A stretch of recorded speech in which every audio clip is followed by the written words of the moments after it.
Hey, what's up? Yeah, it's your boy Blanco Tarantino TV. I got my boy Mikey Dollaz with me. What's up, bro? Gang, what's the word, gang? Nothing much, man. Just drove all the way down from St. Louis to Chicago. See what's the city like, man. Dry right now. It's dry right now. Ain't nothing going. Not that I know of. Not right now. I'm in the house with y'all. Shit. Yeah, I feel you. You know, I've been hearing a lot about Chicago. You know, I see you grew up from the south side. Actually, I'm from the west side, but I born and raised. I'm from the south side. Don't get me wrong. I was born and raised out west though. When I was like 11 years old, 12 years old, I moved over east. What some consider the south side, we consider the east side. You know, I moved to 64th and Drexel. That's like Dro City, Lawn City area. Like 63rd and College around that way and shit. And I went to school. I went to high school on 79th, back Cottage Grove. I went to high school at Hirsch High School. That's like right there in the trenches. So how's like growing up in those type of neighborhoods?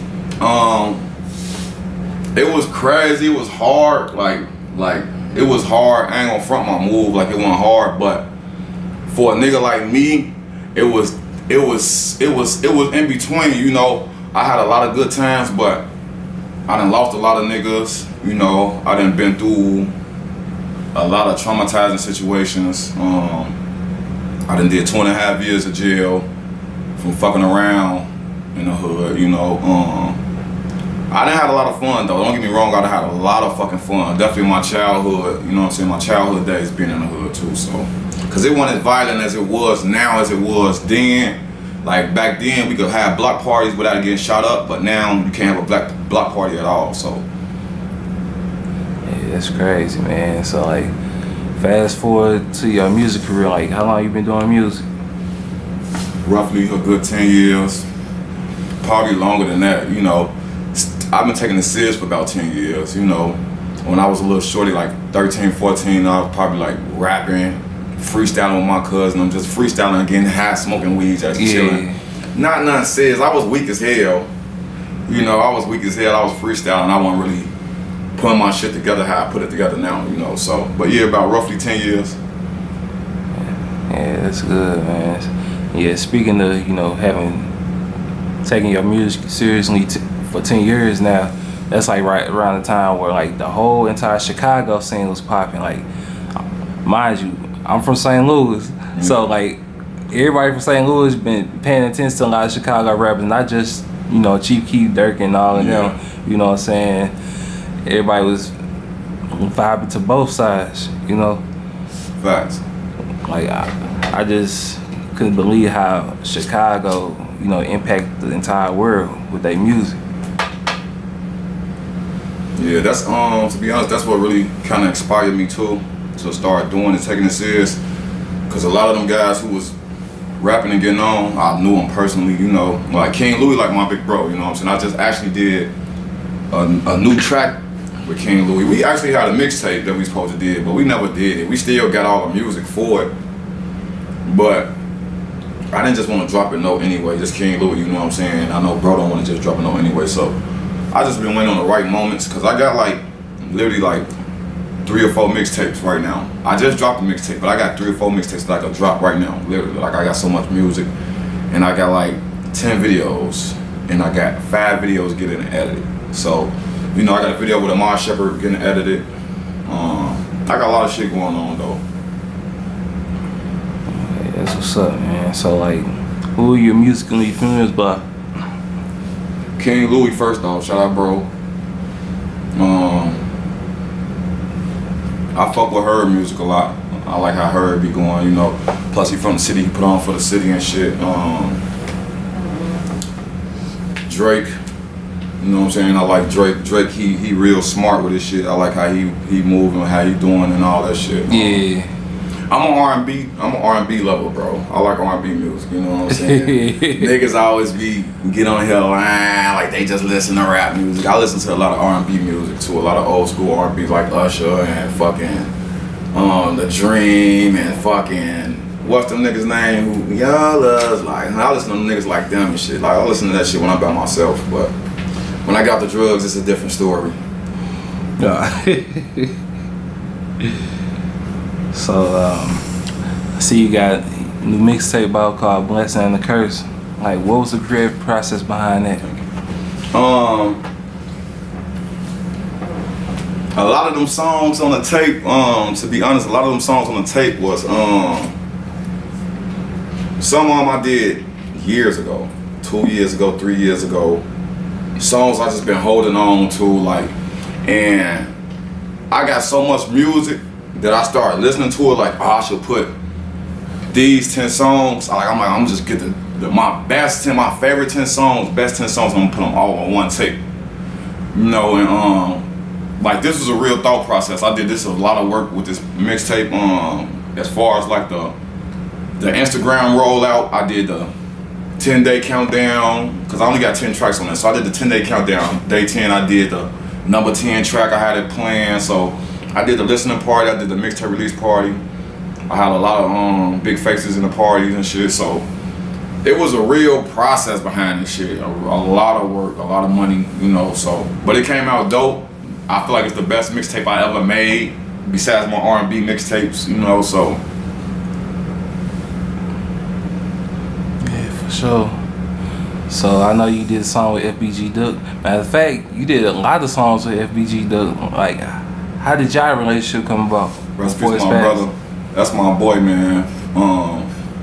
Like I said, I grew up out south too, so you know I was right down the street from where he was. I can't too much remember exactly how we locked in, because it's been a long time.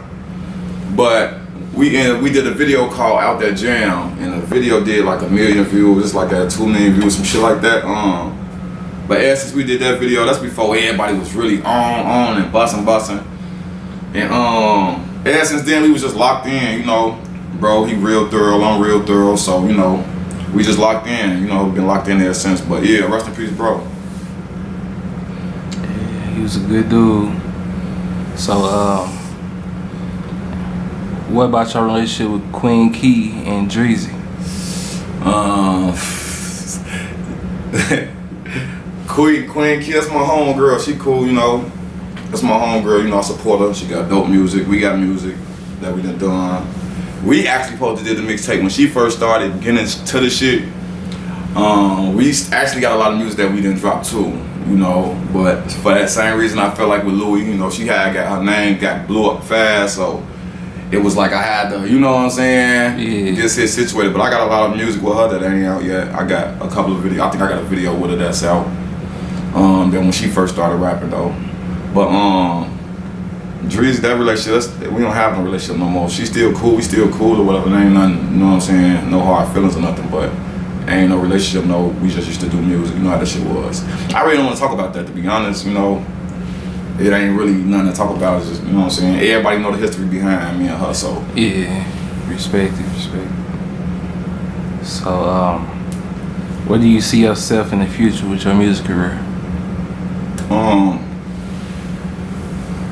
Shit, I see myself being rich. I want to help other people.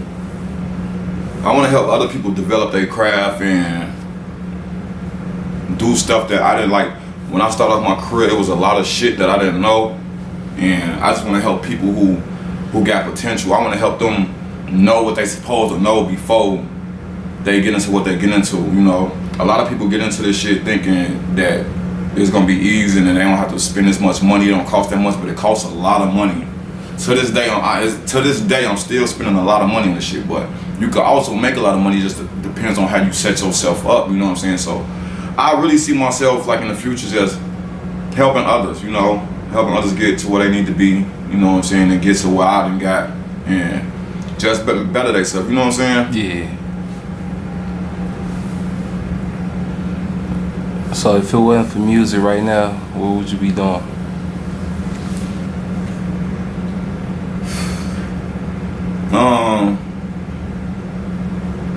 To be honest, I don't know, bro. Like that's like, I'm a smart dude though, you know. I'm a smart nigga. I'm a hard worker. I don't have a problem with getting a 9 to 5. If I wasn't rapping, I would have a good 9 to 5 job, you know. I actually had a 9 to 5 job while like 3-4 years ago. I did it. I didn't really have to do it, But it was one of my fans, actually, he owned a snow plowing company, and he was telling me about the snow plowing company. He was telling me how it make like $25, $28 an hour, and he told me the position that he would have gave me because he was such a fan. He was like, he was just gonna move me up the position. So the position he was gonna give me, I was just gonna be watching people pick up the snow. But he told me if I helped the people pick up the snow, that's double. So I would have been getting paid $35. I was getting paid $35 an hour. Plus, if I stayed past 12 hours, the overtime. So I was getting paid a lot of money doing that shit. So I tried it out the first month to see how much I was gonna make. And I only worked like 8 days out of that month, and I made like $2,200.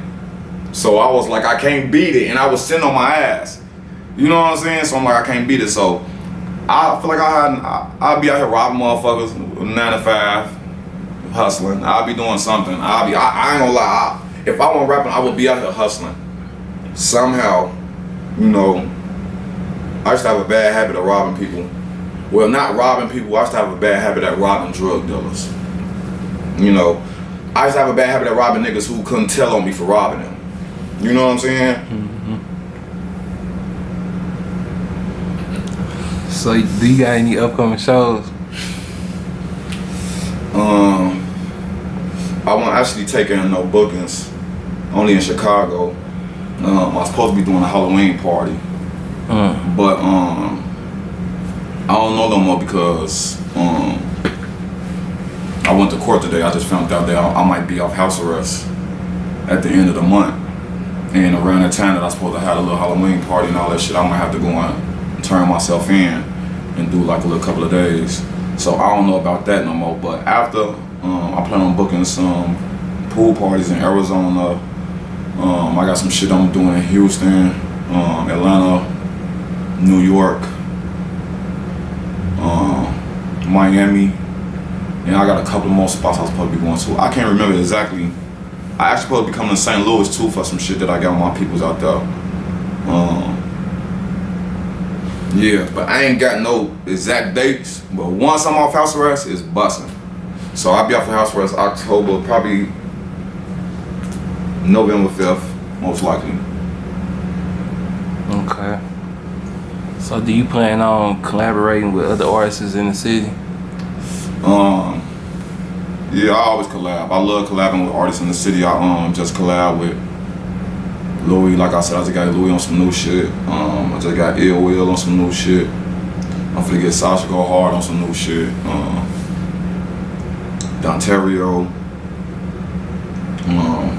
I fuck with Corporate. I'm finna try to get Corporate on some new shit too, man. Corporate, he even though he do comedy, he a real dope artist as far as rapping. He one of the niggas I fuck with as far as like, there's a lot of artists I wanna fuck with, but you know, I wanna make sure everything right, and I wanna make sure I get, it's a lot of big artists that I wanna work with, you know.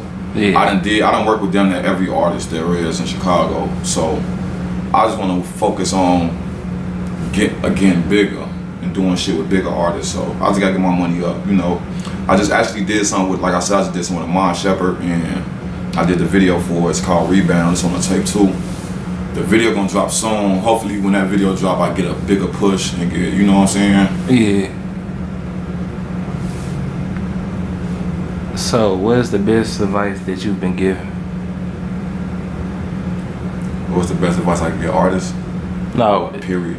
In life? Yeah. Listen to your parents, like, cause when I was a shorty, I used to always think like all that shit my parents used to say was just bullshit. Like, man, we ain't gonna never use. But then now that I'm older, I be telling my son and all my nieces and nephews the same shit.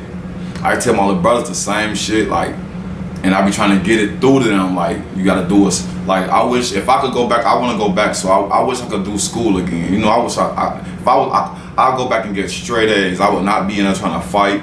I will. If a nigga walk up to me, nigga, I'll beat your bitch ass. If I know what I know now, man, I ain't know nothing, bro. I ain't know shit with you, bro. I'll walk off. You know what I'm saying? I'll be the lame in school. If I know what I know now, I will be the lame nigga in school. So it ain't about what another motherfucker think about you, or you shouldn't care what the next person. If they not feeding you or putting a roof over your head, you shouldn't care what the next person think about you. education is key. You know, knowing what these, like, it ain't necessarily even what's in the books. It's just knowing what's going on in the system, you know what I'm saying? And with the government and all this stuff that they got going on. Because when you get older, you're going to realize a lot of stuff you didn't even really need anyway, for real, that they teach you in school. But a lot of that shit matter because it's going to eventually come in somewhere in your life, you know what I'm saying? So as far as music, if you're not going to invest in yourself, if you're not going to work hard, stop. You might as well don't even do the shit. Like, there's no point. Well, basically, no matter what you do, if you're not going to invest in yourself, no matter what in life, you might as well stop. If you're not going to work harder, you might as well quit. Yeah, that's real talk. Because everybody want to do music, but they don't want to work for it. Motherfuckers be ready to quit a month later. I know some artists would look, start and be like, man, shit. But, yeah, you got to work. Yeah, for sure. Anything else you want to tell, you know, the people that's watching? Not really. Shout out my son. Shout out Romeo. Shout out the gang. You already know. Free the guys, man. Rest in peace to all the guys. You know what I'm saying? That's about it. You know what I'm saying? Shout out y'all, man. Real, y'all drove a little way. I don't know if I would have drove, but y'all some real niggas, man. Shout out to y'all, man. Appreciate it, man. Like I said before, y'all, it's your boy Vonnie Blanco, the founder CEO of Blanco Tarantino TV. Finally chopped it up with Mikey Dollaz, Okay. real Chicago artist. We out.